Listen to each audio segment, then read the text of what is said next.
কে বলেননি? আল্লাহ বলেছেন, হে ঈমানদাররা, কুতিবা আলাইকুমুস সিয়াম, তোমাদের উপরে রমজান মাসের সিয়ামকে ফরজ করে দেওয়া হলো, ফরজ করে দেওয়া হলো।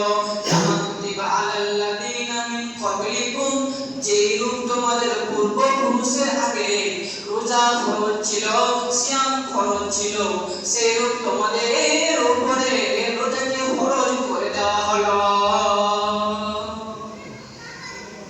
আল্লাহ বলেছেন, হে ঈমানদারেরা, তোমাদের উপরে রোজাকে ফরজ করে দেওয়া হলো, তোমরা সিয়াম পালন করো, রোজা ফরজ করে দেওয়া হলো। তোমরা যে বলতে পারবে না, হে আল্লাহ, আমাদের উপরে শুধু রমজান মাসে সিয়াম ফরজ।